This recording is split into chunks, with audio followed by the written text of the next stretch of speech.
우리에게 주시는 하나님의 말씀 보도록 하겠습니다. 요한복음 6장 16절부터 27절까지 말씀입니다. 16장 6절 16절부터 27절 16절 제가 먼저 읽겠습니다. 저물매 제자들이 바다에 내려가서 배를 타고 바다를 건너 가버나움으로 가는데 이미 어두웠고 예수는 아직 그들에게 오시지 아니하였더니 큰 바람이 불며 파도가 일어나더라.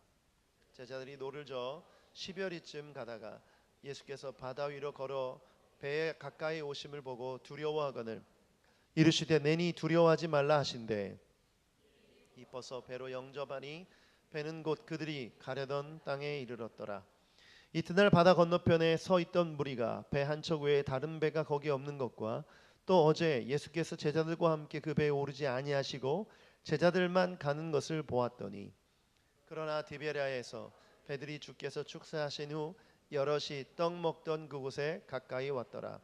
무리가 거기에 예수도 안 계시고 제자들도 없음을 보고 곧 배들을 타고 예수를 찾으러 가버나움으로 가서 바다 건너편에서 만나 라비여 언제 여기 오셨나이까 하니 예수께서 대답하여 이르시되 내가 진실로 진실로 너희에게 이르노니 너희가 나를 찾는 것은 표적을 본 까닭이 아니요 떡을 먹고 배부른 까닭이로다. 썩을 양식을 위하여 일하지 말고 영생하도록 있는 양식을 위하여 하라. 양식은 인자가 너희에게 주리니 인자는 아버지 하나님께서 인치신 자니라. 아멘. 요한복음 강의 20번째 시간입니다. 예수님을 따르는 사람들이라는 제목으로 요한복음 말씀을 나누고 있는데 오늘은 예수님을 따르는 자가 가져야 할 믿음이라는 제목으로 말씀을 나누도록 하겠습니다. 인간의 행동은 생각으로부터 나타난 것입니다. 어떤 생각을 가지고 있느냐가 행동을 결정하죠. 제가 이탈리아에서 유학 시절에 현지인 교회에 다녔습니다. 현지인 교회에 다녔는데 그 담임 목사님께서 나이가 굉장히 많으셨어요. 60대 이상이셨고 초콜릿 공장에서 일하시면서 목회를 같이 하셨어요. 근데 정년 퇴임을 앞두고 있어서 정년 퇴임을 하고 나면 내가 열심히 복음 전하겠다 그런 말씀하셨던 기억이 나요. 어느 날 교회 행사 시간이 돼서 목사님 가족들이 이렇게 함께 모이게 됐는데 아들이 왔는데 반갑게 아버지랑 인사하면서 볼을 이렇게 툭툭 치는 거예요. 아버지가 아들의 볼을 치는 게 아니라 아들이 아버지 볼을 막 치는 거예요. 저한테는 굉장히 낯선 광경이었어요. 첫 번째, 아니 담임 목사님을 이렇게 그래도 그렇지 교회에서 이렇게 치면 되나. 또 아들이 아버지를 얼굴을 이렇게 치는 모습이 제가 볼 때는 받아들이기가 어렵더라고요. 그래서 목사님께 여쭤봤어요. 아들이랑 굉장히 친한 것 같다고 그랬더니 집에서도 이렇게 친하고 교회에서도 이렇게 친근하다고. 아들이 생각할 때 아버지라는 존재가 두려움의 존재가 아니라 친구 같은 존재인 거죠. 그래서 얼굴을 톡톡 쳐도 전혀 아버지에게 불쾌하거나 무례한 행동이 아니고 또 주변 사람들도 그 행동이 너무나 자연스러운 행동이었던 걸 보면 모든 사람들이 다 그렇게 생각하고 있었던 거죠. 여러분, 우리의 생각은 행동으로 드러나게 되어 있습니다. 특별히 관계에 있어서 내가 어떤 사람을 어떻게 생각하느냐에 따라서 우리의 태도가 결정되죠. 한국은 예의를 중요시하는 문화이기 때문에 그 사람이 지위라든가 위치에 따라서 우리의 행동이 결정되는데 마음속으로 드러나는 우리의 생각이 또 존경심으로 혹은 예의로 혹은 또 친근함으로 드러나기도 합니다. 오늘 제자들의 모습을 보니까 예수님을 따라다니는데 예수님을 어떻게 생각했을까요? 그 생각을 알 수 있는 방법은 그 행동을 보면 됩니다. 그런데 놀랍게도 제자들이 예수님을 두려워합니다. 우리가 예수님 하면 사랑의 예수님, 구원자 예수님, 우리를 인도하시고 함께 하시는 예수님, 푸른 초장과 쉴만한 물가로 인도하신 목자 되신 예수님, 이런 연상을 하지 않습니까? 그런데 제자들은 그렇게 생각하지 않았던 것 같아요. 오늘 본문 말씀 보니까 예수님을 보고 두려워합니다. 왜 두려워했을까요? 여러분은 예수님에 대한 생각을 어떻게 갖고 계세요? 오늘 그 질문을 가지고 하나님의 말씀을 나누도록 하겠습니다. 오늘 세 가지를 나눌 텐데 첫 번째, 예수님을 두려워하지 마십시오. 16절부터 21절까지 같이 한번 읽어보겠습니다. 6장 16절부터 시작. 저물매 제자들이 바다에 내려가서 배를 타고 바다를 건너 가버나움으로 가는데 이미 어두웠고 예수는 아직 그들에게 오시지 아니하였더니 큰 바람이 불어 파도가 일어나더라. 제자들이 노를 저어 10여리쯤 가다가 예수께서 바다 위로 걸어 배에 가까이 오심을 보고 두려워하거늘 이르시되 내니 두려워하지 말라 하신대 이에 기뻐서 배로 영접하니 배는 곧 그들이 가려던 땅에 이르렀더라. 오병이어의 기적을 경험한 뒤에 이제 밤이 찾아옵니다. 밤이 찾아와서 제자들이 배를 타고 자기가 가려던 곳으로 갑니다. 그곳은 가버나움이라는 곳이에요. 우리가 이제 이 본문 말씀 읽을 때 바다라는 표현이 나오는데 여러분 이스라엘에 있어서 히브리어에 있어서 바다라는 표현은 그냥 많은 물을 지칭합니다. 그러니까 호수도 바다고 큰 강도 바다고 바다도 바다예요.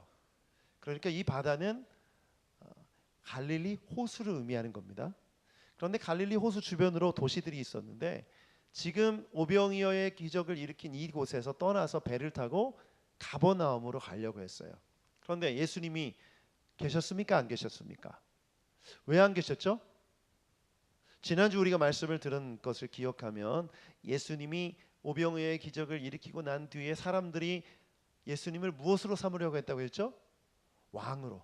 그 생각을 아시고 그 무리들을 떠나서 홀로 기도하셨다고 말합니다. 다른 본문에 보면 예수님 홀로 기도하셨기 때문에 그 무리들과 떠났어요. 제자들과 떠났죠. 그럼 제자들은 누구를 기다렸을까요?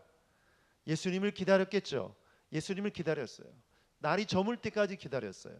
뭐 지금처럼 조명이 있고 불이 환하게 밝히는 그런 시대라면 더 기다릴 수 있었겠지만 날이 어두워졌기 때문에 이제 돌아가야만 했습니다. 묵을 숙소도 없었기 때문에. 그래서 예수님을 더 이상 기다리지 못하고 배를 타고 먼저 간 거예요. 그런데 호수에 풍랑입니다.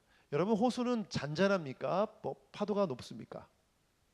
호수는 원래 잔잔합니다. 그런데 갈릴리 호수는 지정학적 특성이 있는데 해수면보다 지중해 해수면보다 낮았어요.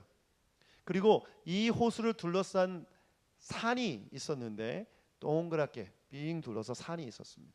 그러니까 바람이 불면 이 산을 타고 올라가서 내리치면서 더 세게 내리쳐서 마치 바다에 파도가 있는 것처럼 그런 파도가 일어난 거죠.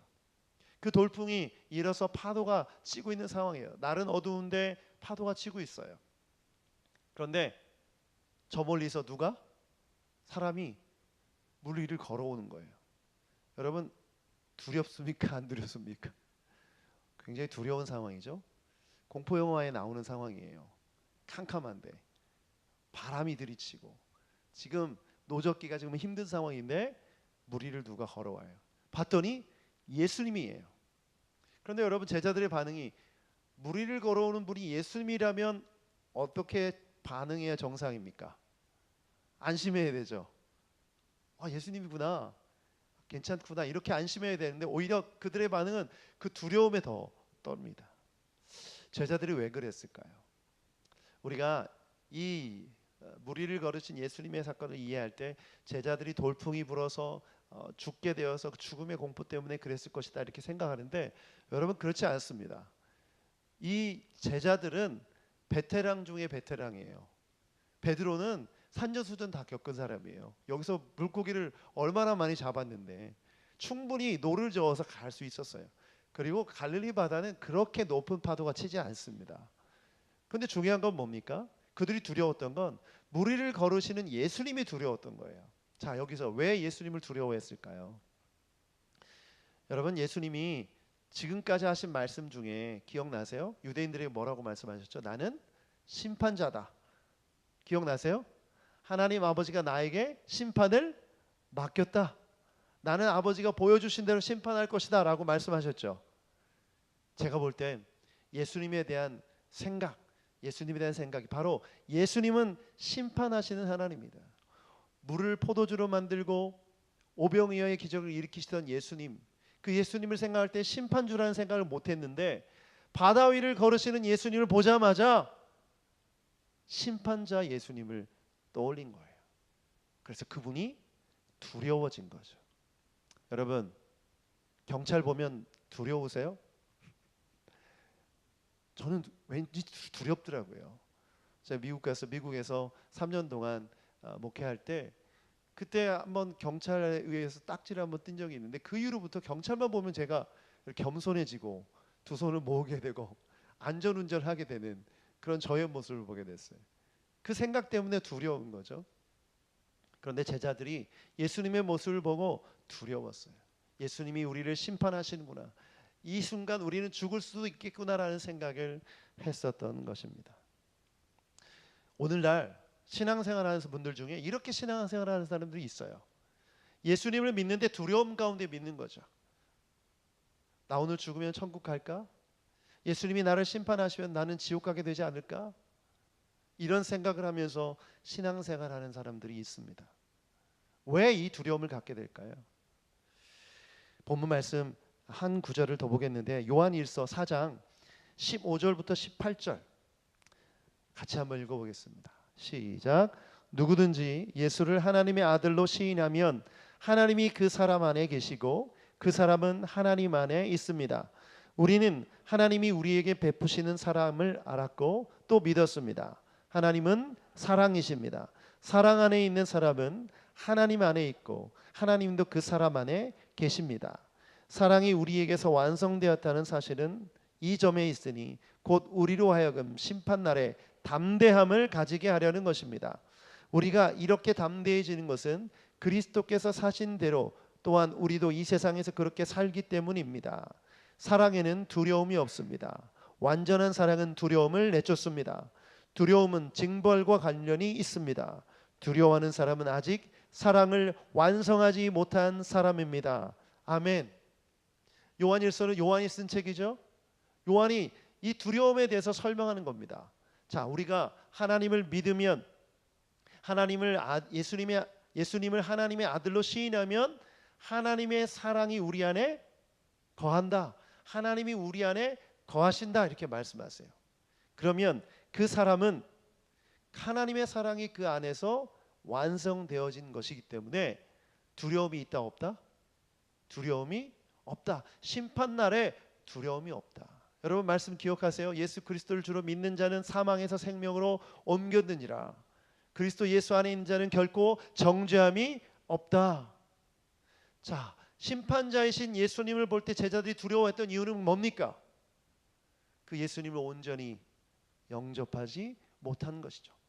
그 예수님을 온전히 마음으로 영접하지 못했기 때문에 두려웠던 겁니다. 자, 그렇다면 오늘 우리가 신앙생활 하는데 예수님이 두렵고 미래가 두렵고 심판이 두렵다는 건 뭘 의미하죠? 내가 예수님을 온전히 영접하지 못했다는 것이며 그 하나님의 사랑이 우리 안에 온전하게 이루어지지 못했다는 것을 의미합니다. 그래서 두려운 것이에요. 신앙생활 하면서 미래가 두렵거나 죽음 이후의 삶이 두렵거나 이런 감정 상태가 있는 분들은 오늘 말씀 잘 들으시기 바랍니다. 그 사람들은 아직 예수님을 온전히 영접하지 않은 사람들이에요. 저는 고백합니다. 저는 선언합니다. 선포합니다. 예수 그리스도를 온전히 믿는 자들에게는 두려움이 없는 줄 믿습니다. 죽음에 대한 두려움이 없는 줄 믿습니다. 죽으면 끝이 아니라 천국을 갈 수 있기 때문에 그렇습니다. 믿으십니까? 제자들 가운데 그런 믿음이 있었다면 예수님이 두려웠을까요? 두렵지 않았죠. 근데 예수님이 제자들에게 뭐라고 말씀하세요? 내니 나다. 두려워하지 말라. 그랬더니 제자들의 표정이 어떻게 바뀝니까? 두려움에서 기쁨으로 바뀌어요. 아, 예수님이구나. 예수님이 나를 심판하고 나를 정죄하기 위해서 오신 분이 아니라 예수님이 우리 가운데 우리를 구원하시기 위해 오셨구나. 이 사실을 깨닫고 나서 그들이 기쁨으로 변화되게 됩니다.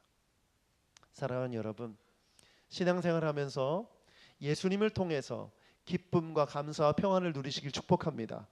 두려움을 모두 버리고 오직 주님께만 나아가시길 축복합니다. 그래서 우리는 예수님을 경외하고 사랑하고 예수님 앞에 나아가야 됩니다. 저는 교회를 개척하면서 많은 분들에게 이런 질문을 하게 돼요. 정말 예수님을 영접했는지 궁금해서 물어보게 됩니다. 그런데 여전히 신앙생활을 하고 있는데 예수님을 영접했는지 안 했는지, 교회는 다니고 있는데 오랫동안 모태신앙이었고 신앙생활을 하고 있고 봉사도 하고 있는데 이 질문에 대해서 정확하게 대답하지 못하는 분들이 꽤 많더라고요. 제가 소그룹으로 성경 공부하는데 그런 질문을 드렸어요. 그런데 한 번도 내가 인격적으로 예수님을 영접한다는 고백, 마음으로 믿는다는 고백을 해본 적이 없는 분들이 많더라고요. 그런 분들은 대부분 미래에 대한 두려움, 현실에 대한 두려움 가운데 살아가고 있습니다. 오늘 우리 중에도 그런 분이 계시다면 오늘 마음을 열어 예수님을 여러분의 인생의 배로 모셔드리길 주님의 이름으로 축복합니다. 그것만이 여러분의 두려움을 없앨 수 있는 길이에요. 두 번째, 주님께서 우리에게 주시는 메시지를 함께 읽겠습니다. 예수님께 시작. 예수님께 시선을 고정하십시오. 자, 22절부터 26절까지 말씀을 한 번 더 읽어보겠습니다. 시작.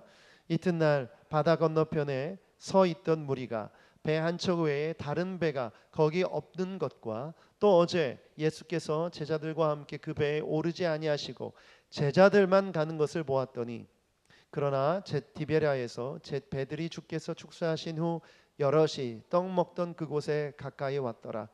무리가 거기에 예수도 안 계시고 제자들도 없음을 보고 곧 배들을 타고 예수를 찾으러 가버나움으로 가서 바다 건너편에서 만나 라비여 언제 여기 오셨나이까 하니 예수께서 대답하여 이르시되 내가 진실로 진실로 너희에게 이르노니 너희가 나를 찾는 것은 표적을 본 까닭이 아니요 떡을 먹고 배부른 까닭이로다.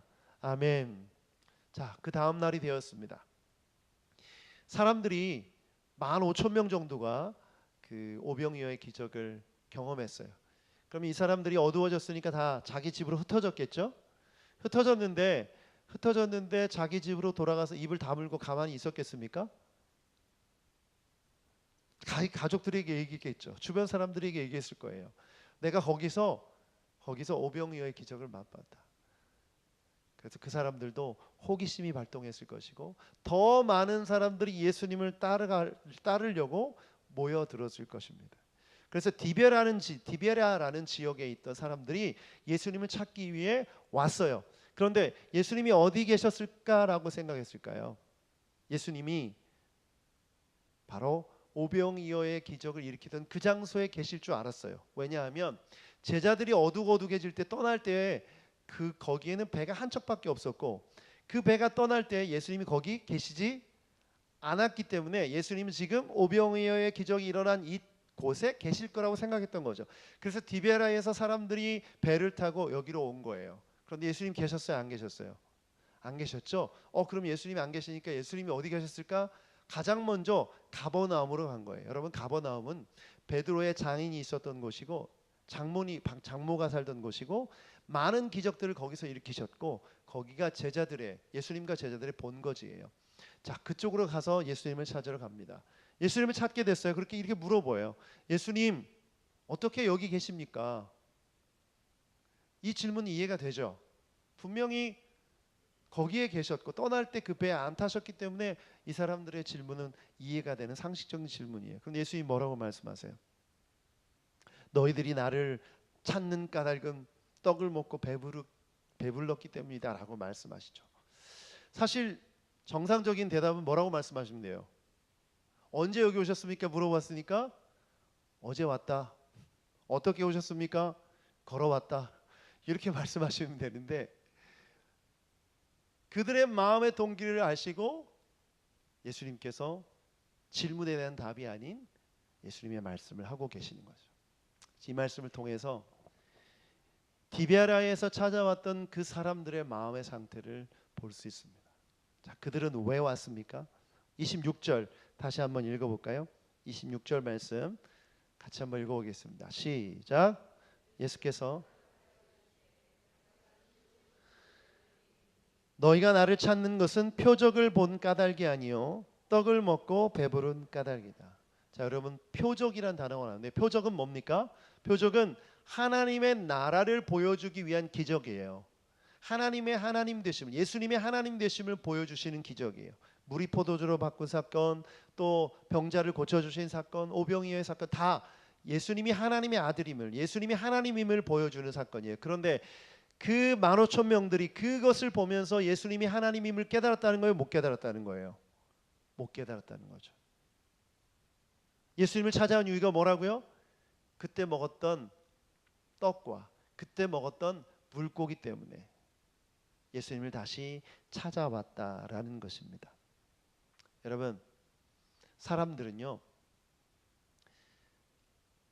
자기들이 보고 싶은 걸 봅니다.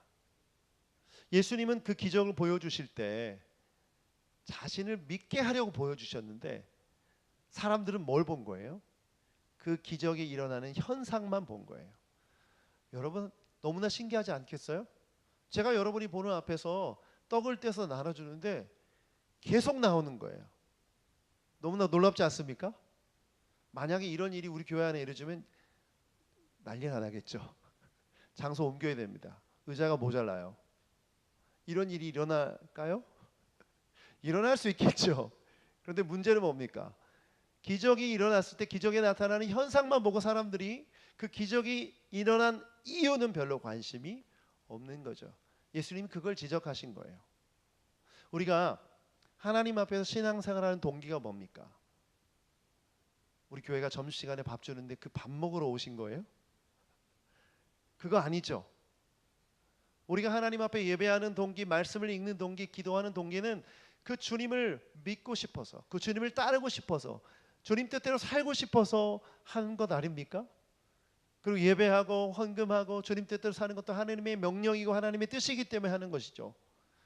그런데 이 본질적인 동기를 잃어버리는 순간 예수님이 하셨던 이런 책망을 우리도 들을 수 있다는 거죠.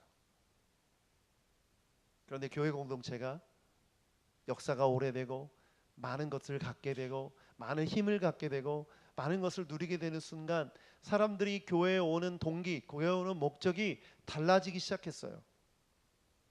여러분, 교회에 왜 오십니까? 이 동기에 대해서 분명한 대답이 있어야 됩니다. 이 대답이 없다면 우리도 예수님이 책망하셨던 그 무리들과 똑같은 사람일 수 있는 것이죠. 왜 예수님 믿으십니까? 오늘날 한국교회 위기는 여기 있다고 생각합니다. 교회를 하나님의 나라가 임한 공동체가 아니라 동호회로 만들고 사교클럽으로 만들고 자신의 목적, 자신의 뜻을 이루기 위해 그저 축복만 구하는 교회, 이 세상에서 잘 먹고 잘 살기 위해 하나님의 복을 구하는 그런 모임과 그런 공동체를 만들어 버렸기 때문에 이 세상에서 그 힘을 잃어버린 것이죠. 저 오늘 예수님께서 하신 이 말씀이 여러분에게, 우리에게 하신 말씀인 줄 믿습니다.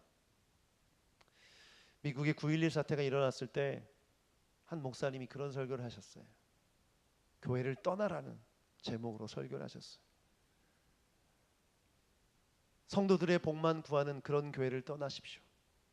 하나님의 나라를 구하지 않는 교회를 떠나십시오.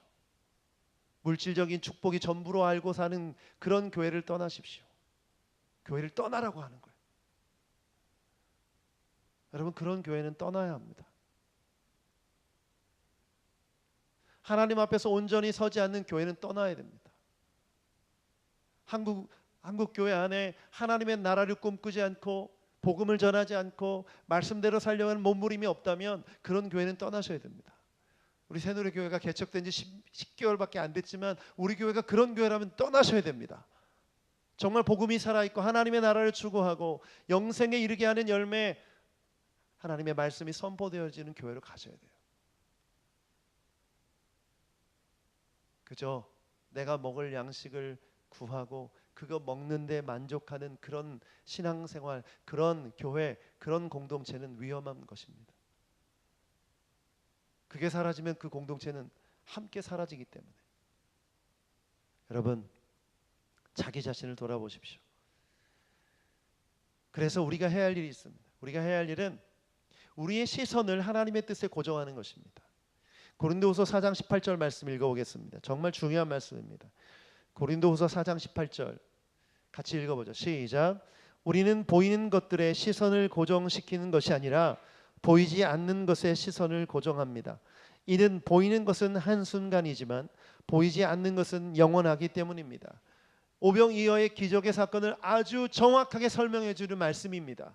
보이는 것, 내가 먹을 빵과 내가 먹을 물고기는 보이는 것이죠. 그러나 이것은 사라지는 것입니다. 썩어지는 것이고 없어지는 것입니다. 그러나 보이지 않는 것, 예수 그리스도의 주되심, 우리를 구원하심, 능력의 하나님, 그분은 보이지 않지만 사라지지 않는 것인 줄 믿습니다. 그렇다면 우리는 무엇을 추구하며 무엇을 바라보며 살아야 됩니까? 우리는 무엇을 믿고 살아가야 됩니까? 무엇을 따라가야 됩니까? 보이지 않는 것을 따라가는 사람이어야 될 줄 믿습니다. 그런데 많은 사람들이 이 땅에서 누리는 한순간인 것들, 금방 사라질 것들에 주목하며 그것이 전부인 줄 알고 살아가요. 여러분, 돈을 잃어버리면 마음이 아프시죠? 사업하다가 망하면 눈물이 펑펑 나죠? 너무나 괴롭고 힘들죠. 보이는 돈이 없어지면 얼마나 괴롭습니까? 건강 잃어버리면, 사랑하는 사람이 안타까운 일을 겪으면 너무나 마음이 아프죠. 그런데 그렇게 아파하면서 보이지 않는 하나님의 영광, 하나님의 임재가 떠나는 것에 대해서는 왜 안타까워지 않으세요? 우리가 이 땅을 살면서 정말 착각하고 있는 게 있어요. 내가 행동하고 내가 바라보고 내가 느끼는 이 세상에 있는 물질들을 통해서 우리는 안정감을 누리고 평안함을 누려요. 그러나 여러분, 그것들은 잠깐 있다가 사라지는 것들이에요. 그런데 사람들이 그것이 전부인 줄 알죠. 사랑하는 여러분, 축복합니다. 보이지 않는 것, 하나님의 말씀, 진리, 하나님의 영광, 임재, 여러분 그것을 바라보는 여러분 되시길 축복합니다. 그것을 따라가는 여러분 되시길 축복합니다. 그것이 우리가 살 길이에요.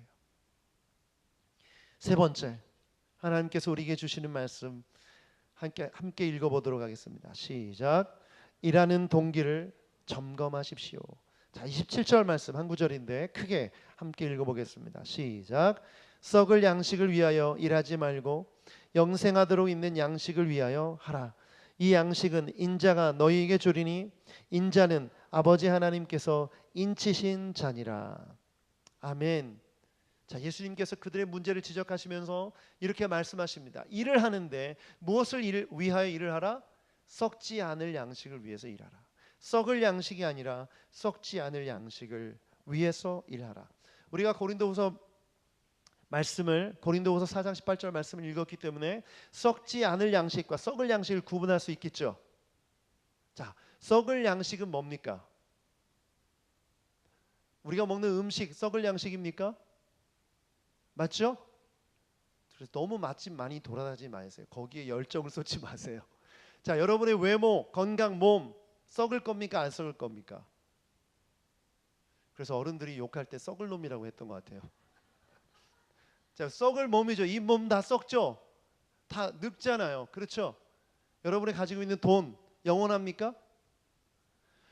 우리가 사는 삶에서 영원한 것, 영원하지 않은 것을 인간은 다 구분할 수 있어요. 그런데 영원한 것은 썩지 않을 것이고 영원하지 않은 것은 다 썩는 것입니다. 그런데 사람들이 다 영원하지 않은 것, 썩을 것에 집중하고 그것이 전부인 줄 알고 살아가죠. 그리고 영원하신 하나님 앞에 그 썩지 않을 것을 달라고 구하며 살아갑니다. 뭔가 문제가 있지 않아요? 물론 여러분, 영원하신 하나님, 전능하신 하나님은 우리의 필요를 아시고 우리에게 썩을 것이지만 공급해 주십니다. 믿으십니까? 아멘하는 자에게 그 은혜가 임할지어다. 그런데 중요한 건 뭐예요? 이것만 전부라고 생각하는 게 문제죠. 이것만 전부라고 생각하는 게 문제죠. 그래서 이 땅을 살아가면서 우리가 어떤 직업을 구할 때, 어떤 이 공부를 할 때 그 모든 것들 통해서 뭘 계산합니까? 이걸 통해서 내가 어떻게 먹고 살 것인가를 염려하고 걱정하고 준비하고 계산하죠. 그런데 이 모든 계산대로 내가 생각한 대로 다 됩니까? 절대 안 됩니다. 인생을 살면서 내 마음대로 내 생각대로 할 수 있다고 생각하는 사람들 착각입니다. 절대 내 마음대로 내 생각대로 되지 않습니다. 왜냐하면 내 생각, 내 육체, 내가 하는 계획, 내가 땅을 발을 딛고 사는 이 땅이 바로 썩을 세상이기 때문에, 한계가 있는 세상이기 때문에. 그래서 예수님이 말씀하시는 거예요. 썩지 않을 양식을 위해 일하라. 썩지 않을 양식을 위해 일하라. 여러분, 오늘 성찬식에 우리가 참여했어요. 여러분, 우리가 마신 포도주과 이 작은 빵은 썩을 것입니까? 썩지 않을 것입니까? 썩을 것이죠. 여러분, 이 성찬에 참여했다고 해서 여러분이 영혼의 구원을 받습니까? 아닙니다. 이 떡에 담긴 썩지 않을 의미, 예수 그리스도의 보혈과 십자가와 그 피 흘림에 대해서 믿지 않는다면 영원한 구원을 얻을 수가 없는 것이죠. 근데 오늘날 많은 성도들이 이것을 구분하지 못해요. 내가 이 행위에 참여했기 때문에 구원받을 것이다. 내가 이 일을 하기 때문에 내가 영원한 생명을 얻었다. 이런 생각을 하는데 전 천만의 말씀, 착각입니다. 그렇다면 썩지 않을 믿음, 썩지 않을 소망, 썩지 않을 사랑, 그것이 바로 우리가 일하는 동기, 우리가 이 세상에서 살아가는 동기가 되어야 될 줄 믿습니다. 여러분, 이 말씀을 오해하지 않았으면 좋겠어요. 많은 사람들이 그럼 내 직업을 다 그만두고 신학교에 가야 되나? 내가 다른 일을 하지 않고 뭐 봉사만 해야 되나? 이런 생각을 하실 수 있는데 전혀 그렇지 않아요. 여러분이 일하는 동기를 바꾸시라는 얘기입니다. 왜 돈을 버십니까? 썩지 않을 영혼을 위한 것입니까? 썩을 육체를 위한 것입니까?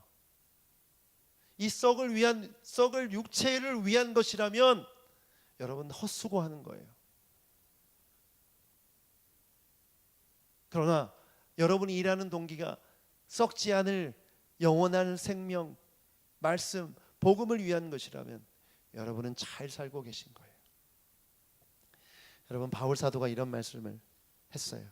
바울 사도가 한 말을 함께 나눠보죠. 에베소서 3장 7절 말씀 같이 읽어보겠습니다. 시작. 나는 이 복음을 섬기는 일꾼이 되었습니다. 내가 이렇게 된 것은 하나님께서 그분의 능력이 작용하는 대로 나에게 주신 그분의 은혜의 선물을 따른 것입니다. 복음이 일꾼이 되었다고 얘기해요. 그런데 바울이 돌아다니면서 복음만 전했습니까? 무슨 일을 했죠? 천막을 만드는 일을 했습니다. 자기 직업을 가지고 있었어요. 그 직업을 가지고 복음을 전하는 일을 했다라고 말합니다. 그렇다면 천막 짓는 일이 먹고 살기 위해서, 썩을 양식을 위해서 살았던 일입니까? 아니죠. 복음이 일꾼이 되었기 때문에 그 복음을 증거하기 위해 그 일을 하고 있는 것입니다. 여러분이 직장에서 열심히 일하고 사업하고 장사하고 또 아이들을 가르치고 여러 가지 다양한 직업을 가지고 일하는 목적이 뭡니까? 썩을 양식인 내 몸, 썩을 것인 이 땅의 것들을 위해서 사는 것입니까? 그렇다면 아무 의미가 없다는 것이죠. 그런데 여러분이 하는 직업이 바로 하나님께 영광을 돌리기 위함이고 복음을 전하기 위함이고 그 영원한 것을 위해서 내가 돈을 벌고 있고 내가 영원한 것을 위해서 내가 일을 하고 있다면 그 일은 성직인 것입니다. 하나님께서 부르신 그 일을 하고 계신 거예요.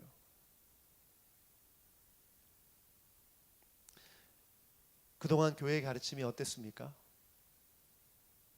세상에서 일하는 건 돈 벌기 위한 수단이고 그 돈 벌어서 헌금하기 위해서 돈 버는 거다. 헌금하는 게 하나님 앞에 영광을 돌리는 거, 돈 버는 이유다. 이렇게 설명하고 가르쳤죠. 여러분 그렇습니까? 그렇지 않습니다. 여러분, 여러분의 삶 전체가 하나님께 드려진 거룩한 산 제물이 되어야 됩니다.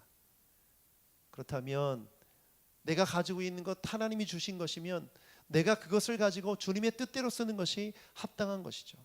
여러분이 가진 재능, 여러분이 가진 물질, 시간, 그 관점으로 본다면 여러분이 있게 있는 자리에서, 하나님이 있게 하신 자리에서 어떻게 살지가 더 중요한 거예요. 어떻게 살아야 됩니까? 오늘 바울의 고백처럼 복음의 일꾼으로 사시길 주님의 이름으로 축복합니다. 이 세상은 점점 더 편안함을 추구해요. 이 세상은 점점 더 가치 있는 일이 아니라 이 세상에서 누릴 썩을 것에 집중하며 살게 해요. 그러나 여러분, 우리는 그 일을 위해 부르심을 받지 않았다고 확신합니다. JTBC에서 2016년에 설문조사한 게 있어요. 초등학생부터 고등학생까지 장래 희망, 장래 갖고 싶은 직업에 대해 설문조사를 했는데 충격적인 결과를 봤어요. 고등학생들이 선호하는 직업, 갖고 싶은 직업 1위가 뭔지 아십니까? 네? 연예인, 고등학생, 공무원입니다. 무려 22.6%가 고등학생입니다. 고등학생들이 공무원을 선택했다는 거예요. 근데 2위가 충격적이에요. 2위가 뭔지 아세요? 건물주입니다. 고등학생이라면 이제 뭐 미디어를 통해서 또 대화를 통해서 세상을 이제 알아가죠. 그런데 이 세상에서 정말 가치 있고 의미 있고 이런 일을 선택하려고 꿈을 꾸고 나아가는 게 아니라 그저 그냥 여기서 편안하게 잘 먹고 잘 살고 걱정 없고 고민 없고 그 육체를 위해 살아가는 데만 집중하고 있더라고요. 이게 오래전 얘기가 아니라 최근 통계라는 게 굉장히 중요합니다. 왜 이렇게 되었을까?